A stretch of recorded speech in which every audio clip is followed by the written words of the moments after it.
Our journey through Malta has allowed us to contemplate the colossal monuments that stand on its soil, silent vestiges of a past that straddles archaeological reality and ancestral legend.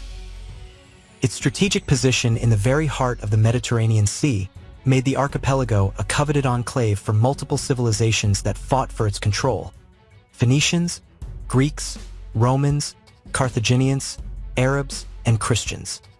Long before the first Phoenicians arrived on its shores, the ancient inhabitants of Malta had already erected gigantic megalithic structures, whose function and origin remain shrouded in mystery.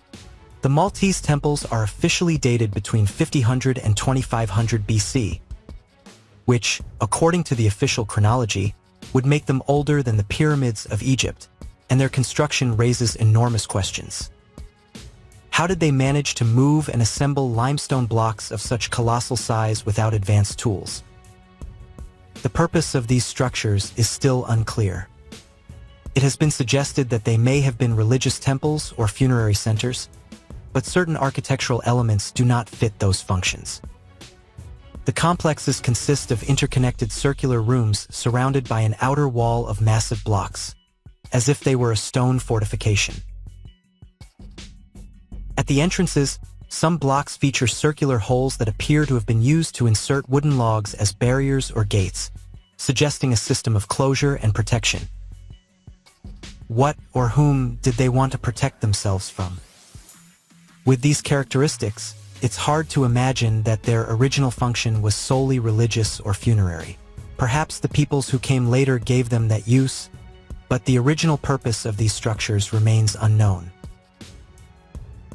One of the great enigmas posed by Malta's megalithic temples is the builder's astonishing mastery of stone. In the Tarxian temple, for example, one can observe an exceptional use of limestone, with perfectly fitted blocks and meticulously worked surfaces. In some rooms, the blocks feature undulations along their upper edges, designed to fit precisely with the row above, which not only reinforces the structure but also makes their placement extremely difficult. This level of sophistication suggests advanced technical knowledge.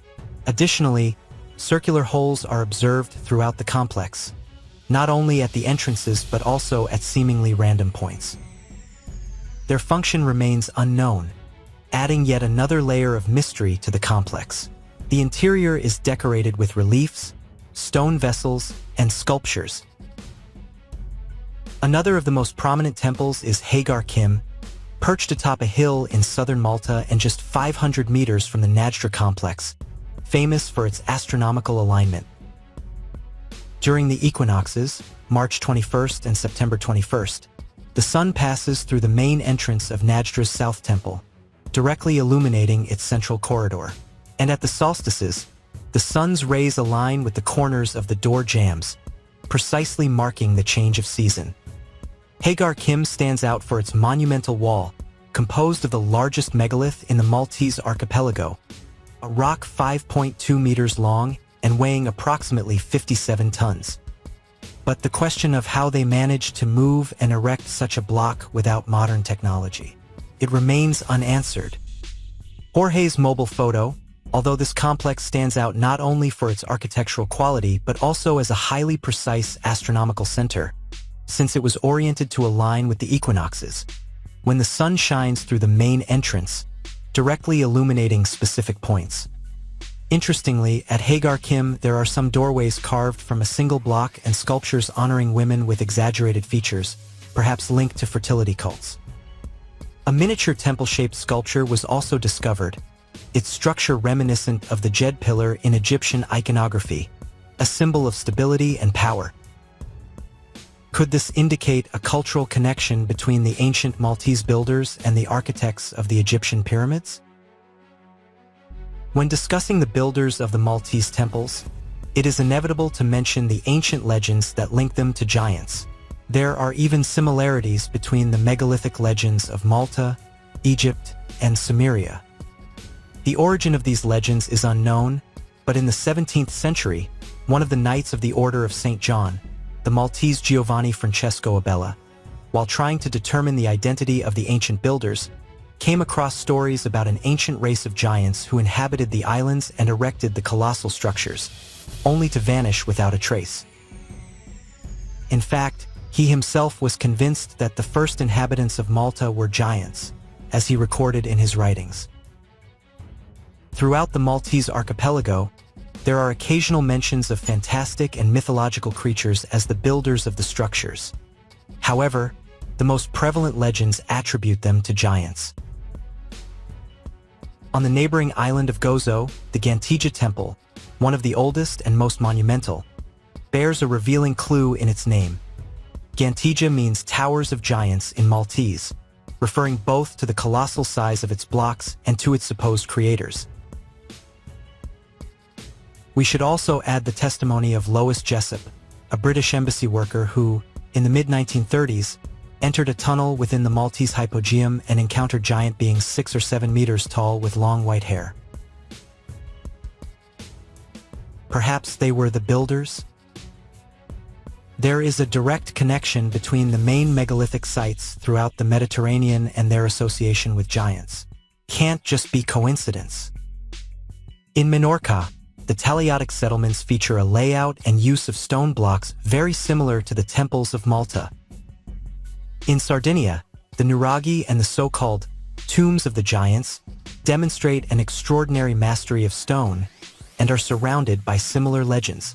Or we even have the case of Göbekli Tepe, recognized as the world's oldest temple. Without a doubt, all these places are related to one another, not only in their design and stonework but also in the legends that speak of their giant builders, which seem to have disappeared without a trace. What's surprising is that the Göbekli structures were deliberately buried, perhaps to protect them from a global cataclysm. In fact, there is evidence that in Malta, some of its megalithic remains lie beneath the Mediterranean Sea, near the mainland coast, which means that thousands of years ago a cataclysm occurred that submerged certain areas. One of these pieces of evidence was provided by Hubert Zeitelmayer, who in 1999 conducted a diving expedition off the coast of San Julian.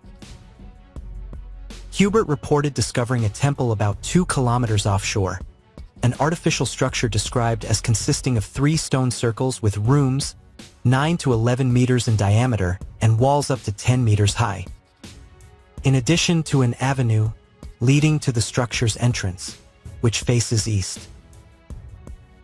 But that wasn't all.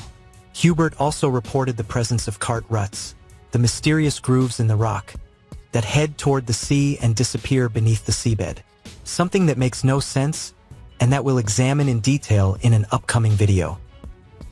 All of this leads us to wonder whether the temples of Malta were really built around 5000 BC, as the official chronology holds, or whether they belong to a much earlier period marked by extreme geographical changes that could have wiped out the civilization that erected them. These structures are the silent witnesses of an unknown past, where giants, cataclysms, and astronomical knowledge intertwine.